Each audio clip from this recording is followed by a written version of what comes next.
Hi everyone and welcome to We Should Read Book Club. So it doesn't look like I'm wearing a shirt, but I promise I am. We are reading Child 44, if you don't already know.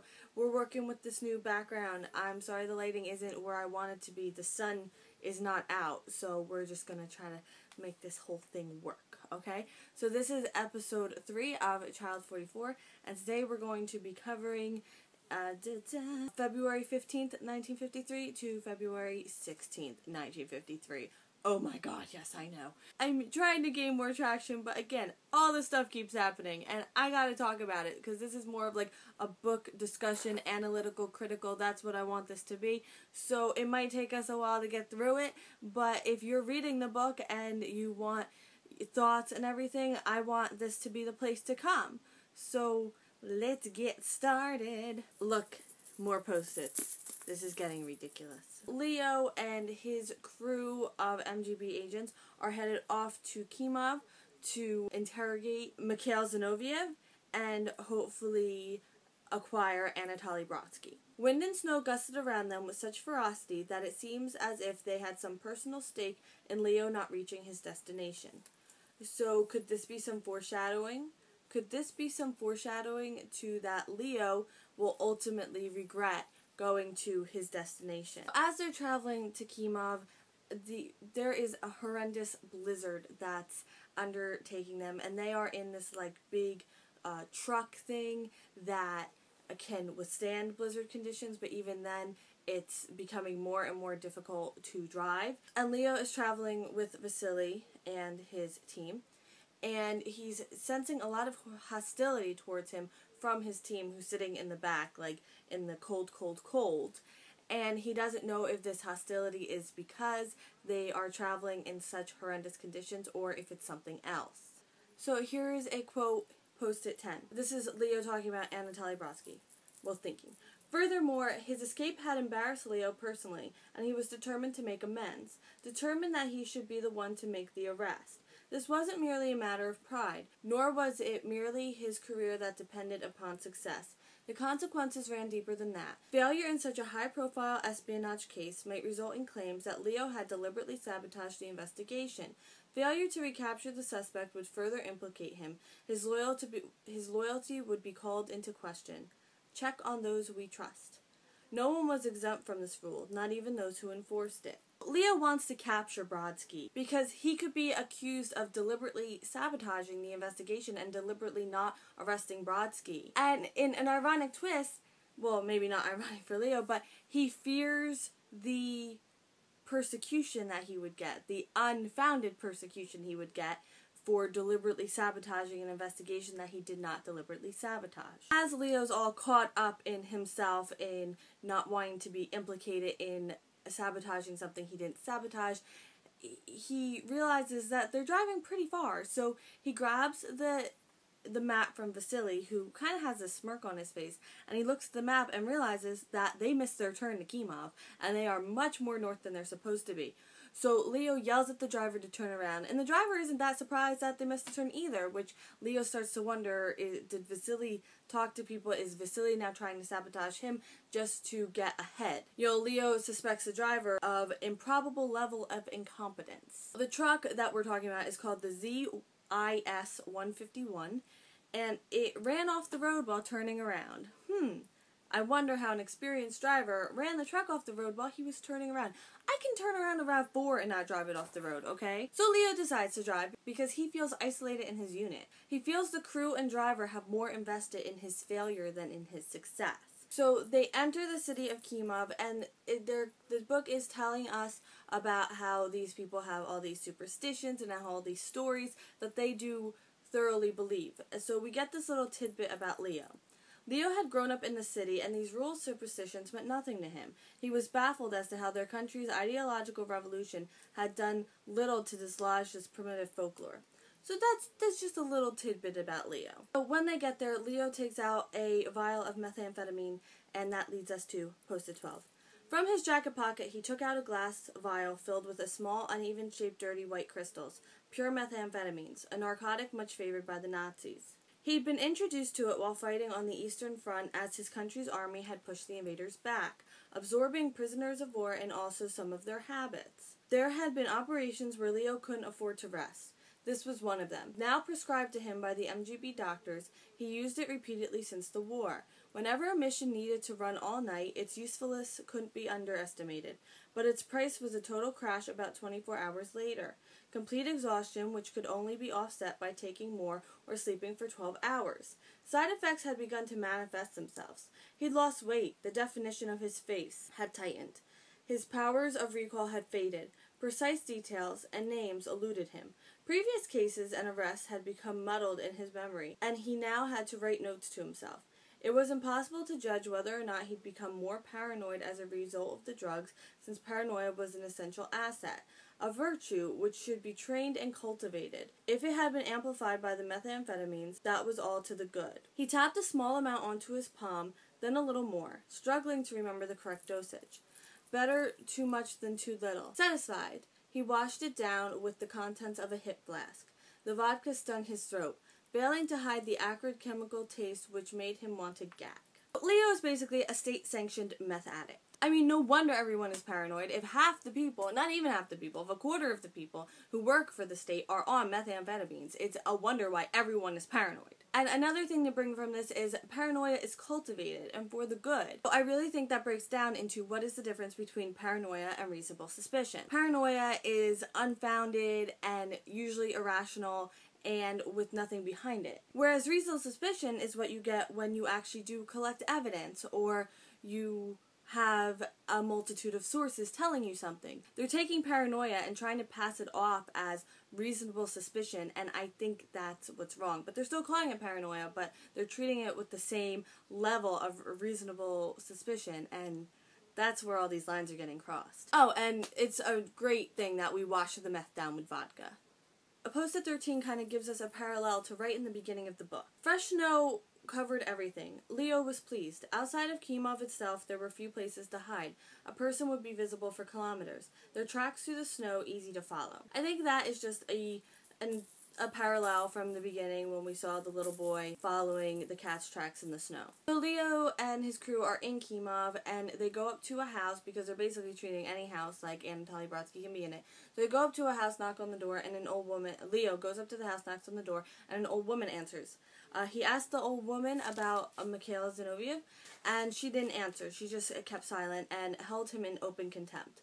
And Leo notes that this is the second time in like pretty much 2 days that an old woman has held him in open contempt. It's only when the woman's son comes into the picture that he's all nervous and shaky, and he tells them straight away where Mikhail lives. And it's also noted that Mikhail is a family friend of theirs. And the son is making excuses for his mother, and Leo notes that down too, that another time a son's making excuses for his mother. Leo and the MGB crew are, that sounds like an MTV thing, the MGB crew is here. They're now kind of surrounding Mikhail's house, and Leo wants Vasily as far away from the actual stuff as possible. So, which leads us to a little haha moment that it is called Post 14. In an attempt to limit Vasily's potential to sabotage his operation, Leo gave them the least important area to secure. Your group will search the barn. Now, it's funny for us because we know that AndCarlyy Brodsky was hiding in the barn. So if Brodsky is still there, then Leo just gave him the opportune time to, like, sabotage the investigation if he wants. Like, Leo just gave him the place where Brodsky was. Leo and company barge into the house and ask Mikhail where AndCarlyy is. Mikhail denies that he ever saw Brodsky, and Leo says, if you tell me where he is, your family will be safe and this whole thing will be forgotten about. Now when he says that, Mikhail's wife gives him a look, which proves to Leo that not only do they know who AndCarlyy is, but they know where AndCarlyy is. Leo tracks the snow again, coming away from the barn, after Vasily says there's no one in there, because Leo sees tracks under their fresh tracks, and he goes and follows it into the fields where he finds AndCarlyy Brodsky, but like really, really far ahead. Leo turns to the men behind him and say, you know, follow me, run after me, and Leo like takes his coat off, and it's like 30 degrees under, and runs towards AndCarlyy Brodsky. The men Leo ordered to follow him don't feel like dying of hypothermia, so they don't take their coats off, and they just kind of saunter behind him. They don't make a real effort. Leo doesn't know if this is because they're loyal to Fyodor and they don't like how Leo's been treating that situation, or because they've lost respect for him altogether for a totally ulterior reason. So Leo's like super sprinting because he's so high on meth, and he's like running and running after Brodsky, and there's no way Brodsky can outrun him. So right before Brodsky gets to the woods, which would be a definite safe haven, he stops, and Leo's like, he catches up to him, and he's like, he realizes he stops because there's a 20-yard river in front of him.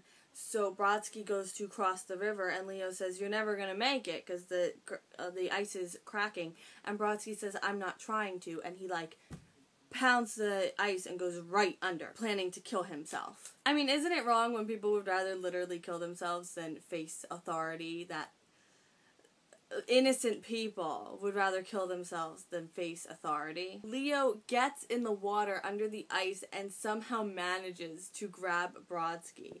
He brings him up and he gives him CPR, which leads us to a moment called Posted 15. The men had spotted Leo disappearing into the river and realized that their superior officer had been right all along. In a split second, the balance of power shifted away from Vasily and back to Leo. Their disgruntled feelings toward this handling of Fyodor now meant nothing. The only reason they felt safe enough to let their emotions poke through had been their expectation that this operation would fail and Leo would be relieved of his power. This was not the case. His position would be stronger than ever. They were running as fast as they could. Their lives depended on it. So these dudes are like, "Ah, shoot, we shouldn't have listened to Vasily. Let's super run so we don't get written up." Again, another huge don't count your chickens before they hatch moment that we are seeing in actually a lot of books I'm covering in book club, you know, because this is the second one. And is this going to be a theme? Is this going to be the don't count your chickens before they hatch book club? So Posted 16 leads us to a really weird moment. Leo and Brodsky are like now around this fire that the men had made with coats over them, trying to warm them up because they're freezing and they don't want the suspect or Leo to die of hypothermia. Leo ordered one of the men to return to the house and make preparations for their return to Moscow. Addressing his prisoner, he asked, "Are you well enough to walk?" "I used to go fishing with my son. At night we'd build fires just like this and sit around them. He didn't much like to fish, but I think he enjoyed the fires. Had he not died, he would have been roughly the same age as you are now." Leo said nothing. The prisoner added, if it's all right with you, I'd like to stay a little longer." Leo added some more wood to the fire. They could wait a little longer. This to me is just a super weird moment because Leo didn't rush AndCarlyy, who had been on, like, it was obvious that had they left then, AndCarlyy would be fine because he's fine enough to talk. But Leo asked, like, "Are you good to walk now? Like, do you want to go now?" And the fact that Leo adds wood to the fire, I mean, AndCarlyy can't go anywhere, you know? Leo could easily take him down. So AndCarlyy, it's not like he could have escaped. Leo could have very easily ordered him to put wood on the fire, but he didn't. It's just a little odd because I don't think we wouldn't see this out of Vasily or anyone else. So now Leo and Brodsky, and I think there's other men with him. I'm not sure if maybe it's just Leo and Brodsky walking up. During all this, Vasily and men had lined up the Zinoviev family, execution style, kneeling with the hands on the head. And when Leo and AndCarlyy return, Vasily shoots Mikhail and Mrs. Zinoviev, even though Leo had planned to leave them be because they didn't do anything. And Leo tells Brodsky, I have nothing for your family, like, I don't care. But Vasily kills them and was going to kill the two daughters as well. And Leo's super mad now because, first of all, he's just been blatantly disrespected because he told Vasily no. And Vasily's ready to shoot the two daughters, and Leo raises his gun to Vasily, which leads us to this one of those very important moments in the book. This is Leo. Suddenly all his tiredness disappeared, not as the result of some narcotic. Outrage and adrenaline swept through him. His hand went steady. He closed one eye and took careful aim. At this range he wouldn't miss. If he fired now, the girl would survive. Both girls would survive. No one would be murdered. Without thinking about it, the word had sprung into his head. Murdered. And see, I think the way that's written too is very important. You know, everybody says sticks and stones can break my bones, but words will never hurt me. Words are the most powerful things we have because anybody can use them. Not everybody has all access to sticks and stones, but everyone has access to words for the most part. And words, language, the way we talk is very, very powerful. It shows how our culture goes. So the fact that this word had popped up in his head where that word didn't exist before is extremely important to who Leo is now becoming. Or who Leo has always been secretly, even secretly to himself. Vasily backs down and Leo cracks his gun over Vasily's head, causing him to bleed. Very slowly, Vasily tilted his head and looked up, his jaw quivering. He was afraid of death. This man to whom the death of others was so casual. Leo's finger touched the trigger, but he couldn't do it, not in cold blood. He would not be this man's executioner. Let the state punish him. Trust in the state. He holstered his gun. You'll remain here and wait for the militia. You'll explain what happened and assist them. You can make your own way back to Moscow. Leo helped the two girls to their feet and walked them to the house. Vasily is a coward. Vasily, like an actual coward. Vasily can so easily dish out death to others, even his own brother. But when he is now looking at death's door, he's quivering and cowering. It's really an extreme version of don't dish it if you can't take it.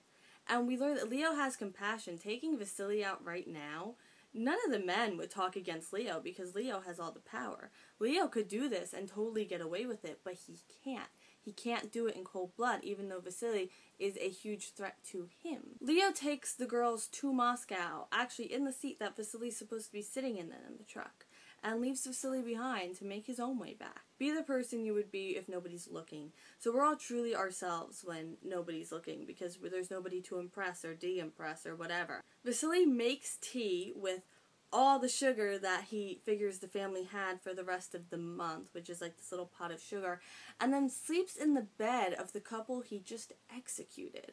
There's no empathy, there's no nothing. It's mocking and it's just sick. So now it's Moscow, February 16th, 1953.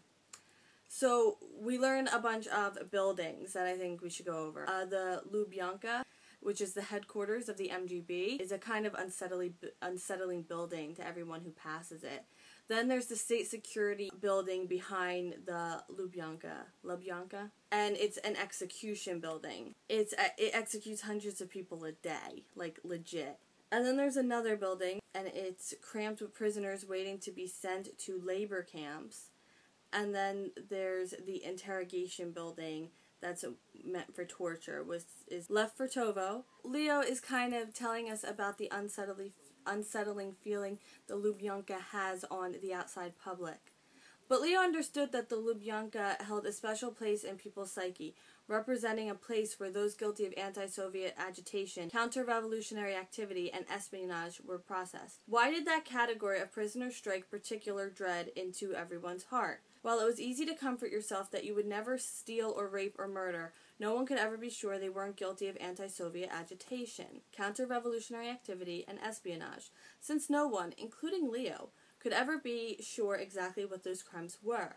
In 140 articles of the Criminal Code, Leo had just one article to guide him, a subsection defining the political prisoner as a person engaged in activity intended to overthrow, subvert, or weaken the Soviet power.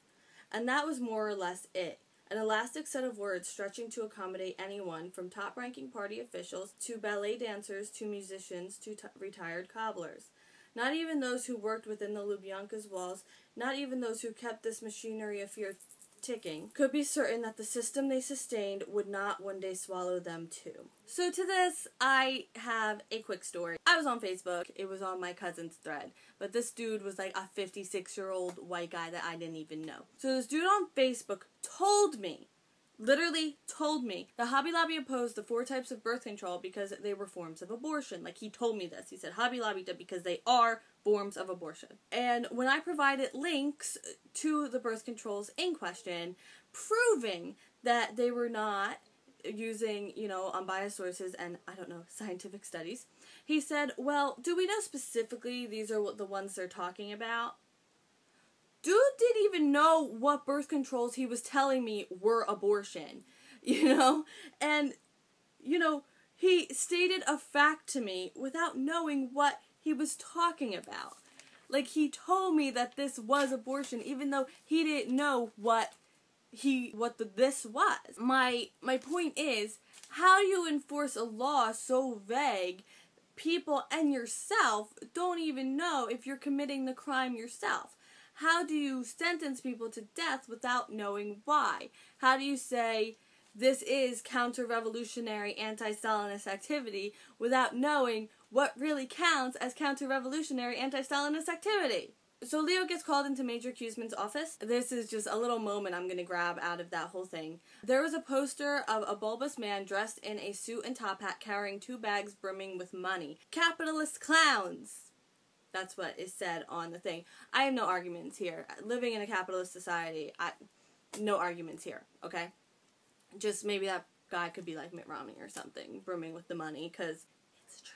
Leo talks with Cuseman. He chooses his defense very wisely against Vasily. He knows he can't say, Vasily was about to murder the 2 girls and he had just murdered the family. So what was I supposed to do? Instead, he has to say, well, Vasily undermined me in front of all these men, and how am I supposed to keep my authority when I'm being undermined? Which Cuseman took that and ran with it. Like, that was good. That was the correct defense. Because Cuseman's you almost get a sense he's being baited, but Leo doesn't give into it. Cuseman wants Leo present for Brodsky's interrogation and for Leo and Vasily to work together. Leo gets down to the interrogation room before Vasily on purpose because he wants to try to get this cleared up before Vasily comes in. But before that, we learn about the hard punishment cells, and Leo has to keep saying it's for the greater good, it's for the greater good, it's for the greater good in his head, because otherwise how do you justify cells that are intentionally damp and with mold to make a prisoner permanently ill, or with freezing cold water up to the ankles, or that literally almost cooks a person? How do you justify that? For the greater good, of course. Which leads us to this moment. These methods were not desirable. They were not to be celebrated, and the officers who took pleasure from their work were incomprehensible. Yet Leo was no fool. Within this polished and practiced sequence of self-justification, there was a small amount of denial which sat dormant in the pit of his stomach like an undigested seed pod. Leo has empathy. That's what makes this torture so hard to swallow. He sees himself as different and better than those who find joy in their work of torture. Leo is questioning Brodsky very lightly. He asks Brodsky who he's working for, which leads to this small moment which will be very monumental in a few minutes. Then will you tell me the truth? Yes. Who are you working for? Anna Vladislavnovna. Her cat is going blind. Dora Andreeva. Her dog refuses to eat. Arkady Maslow. His dog has broken its front leg. Matthias Verkozy. He has a collection of rare birds. So when Leo asks who Brodsky's working for, he lists off a list of people who visit his vet practice and the animals that he helps. And now we are about to learn what AndCarlyy's crime was that caused him to be taken in by the state. This is Leo's question. Which officials from the American Embassy are you working with, and what information have you been passing them? At last, AndCarlyy understood. Several weeks ago, a junior clerk working for the American Embassy had brought his dog in for examination. The dog was suffering from an infected cut. It needed a course of antibiotics. But since the antibiotics were unavailable, he'd cleaned the animal carefully, sterilized the injury, and kept it under close observation. Not long after that, he'd spotted a man loitering outside his home. He hadn't slept that night, unable to figure out what he'd done wrong. The next morning, he'd been followed into work and followed home again. This continued for 3 days. After the 4th sleepless night, he'd decided to run. Now, finally, here were the details of his crime. He'd treated a foreigner's dog.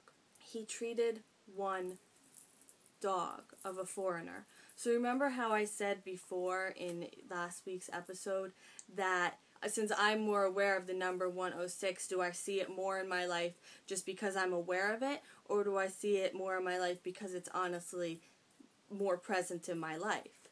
Well, all the Americans and all the foreigners, all the repeated visits from the foreigners coming into AndCarlyy's practice, was one person, one time, and AndCarlyy had kept the dog for observation, probably overnight or over a course of maybe 1 or 2 days. Here's a conversation between AndCarlyy and Leo. This is before Vasily or the doctor come in. This is AndCarlyy speaking first. I have no doubt that I will eventually say whatever it is you want me to say, but right now I will say this. I, AndCarlyy Tarasevich Brodsky, am a vet. Soon your records will say that I was a spy. You will have my signature and my confession. You will force me to give you names. There will be more arrests, more signatures, and more confessions. But whatever I will eventually tell you will be a lie because I am a vet. You are not the first guilty man to claim that he's innocent. Do you really believe I'm a spy? From this conversation alone, I have enough to convict you for subversion. You've already made it quite clear that you hate this country. I don't hate this country. You hate this country. You hate the people of this country. Why else would you arrest so many of them? Leo grew impatient. Are you aware of what will happen to you if you don't talk to me? Even children are aware of what goes on in here. But you still refuse to confess. I will not make this easy for you. If you want me to say I'm a spy, you will have to torture me. I'd hope this could be avoided. You think you can remain honorable down here? Go get your knives. Go get your toolkit. When your hands are covered in my blood, then let's hear you sound reasonable. All I need is a list of names. There's nothing more stubborn than a fact. That is why you hate them so much. They offend you. That is why I can upset you simply by saying that I, AndCarlyy Tarasevich Brodsky, am a vet. My innocence offends you because you wished me to be guilty. You wish me to be guilty because you've arrested me. There was a knock on the door. Vasily had arrived. Leo stood up muttering, "You should have taken my offer. Perhaps one day you'll understand why I could not." I have to say, some of this actually resonated with what I feel is going on in the political climate in my country, that facts are offensive. We literally, in the 2012 election, had a presidential candidate of the party I do not vote for say, "I'm not going to let this campaign be dictated by facts." If things aren't being dictated by facts, what are they being dictated by? A certain party, certain group of people find facts offensive in this country and refuse to think them as facts, even though they are facts. You hate the people of this country. He reads Leo like a book. He sees Leo, I believe that he sees Leo as different than the others. I mean, he's already been treated exponentially different by Leo than he has by the other MGB agents. So I think him having this honest and blunt conversation with them is very on purpose because he knows he can. What other MGB agent could he have this conversation with? He's already been in, just so you know, he's in a sleep deprivation room where an MGB agent has literally been beating him to keep him awake on a nice comfy couch in a bright, bright room. And I really hope that last line, "Perhaps one day you'll understand why I cannot," I hope this gets reinforced later. I hope this rings in Leo's mind, and I hope that this is something that Leo is haunted by. It's an extremely powerful, powerful moment. You know, we're still very early in the book, but I would argue it is one of the most powerful moments in the book. Dr. Vostov, there's an H there. I promise, I've been looking up, I'm trying to get better at these pronunciations. We'll call him Dr. H. Dr. H is he comes in with AndCarlyy, and he comes in with Vasily, and he says he's going to inject truth serum into AndCarlyy's veins, which is basically this serum that causes seizure, and while the patient is seizing, they don't have the mental capacity to come up with a lie, so they basically have to tell the truth. So they strap AndCarlyy to a table, like literally all limbs strapped down, and Leo's like pressed against the wall because he literally wants like to be as far away from this as possible, and he kind of unconsciously is pressed against the wall. The doctor says, they're trying to question him. AndCarly's still a little too seizure-y, but then finally it comes down enough, and the doctor's like, "Alright, you can question him now, he'll give you answers."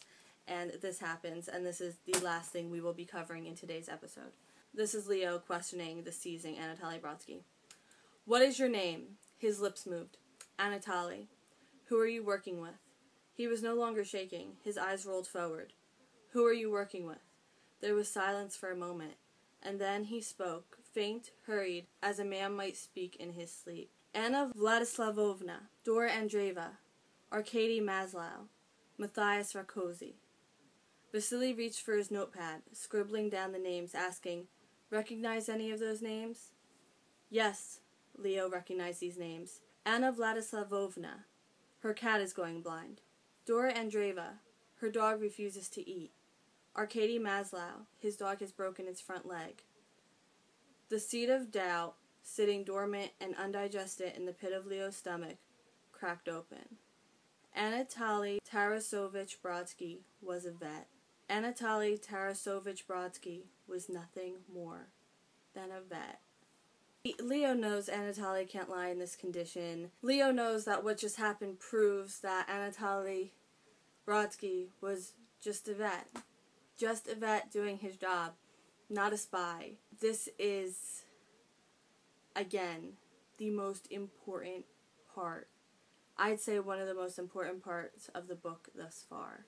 This person, Leo, who has undeniable allegiance to the state, now has to face the fact that the state was wrong about Anatoly Brodsky. It was absolutely 1,000% wrong that this man was being tortured and would eventually be maybe executed or sent to a labor camp for something he absolutely did not do. How can Leo have his now absolute and sincere belief in the law and in the state if this is what just happened? He can't. Leo, how will this affect what happened to Fyodor's family and how he treats that? How is this going to affect Leo from now on? Leo already wanted evidence. He was already so much different than the other agents, but now he has a totally different outlook. Now just the thoughts he's having that Anatoly Brodsky is just a vet, is that anti-Stalinist? Is that anti-state? He has doubt. Isn't he the suspect that he's been hunting down for all these years? Thank you so much for joining us for this week of Book Club. Again, this is one of my favorite books, and I'm so glad to be sharing it with you and to be reading it critically and taking notes and really dissecting it. It's really exciting for me. I think these were two of the most, especially this chapter, was one of the most important chapters of the book thus far. Make sure you leave suggestions of other books you want me to read in book club and really share. Although I have the first few panned out, especially with the trilogy, I do want to do a more interactive book club maybe coming into the future. And please like this video, comment. I'm always taking your suggestions. As you can tell, I feel like book club has already evolved tenfold from where I began a few weeks ago, and that's just really exciting. I know these are usually long, but there's just so much to cover. I will see you next week for We Should Read Book Club. Have a great day and a great week. Bye!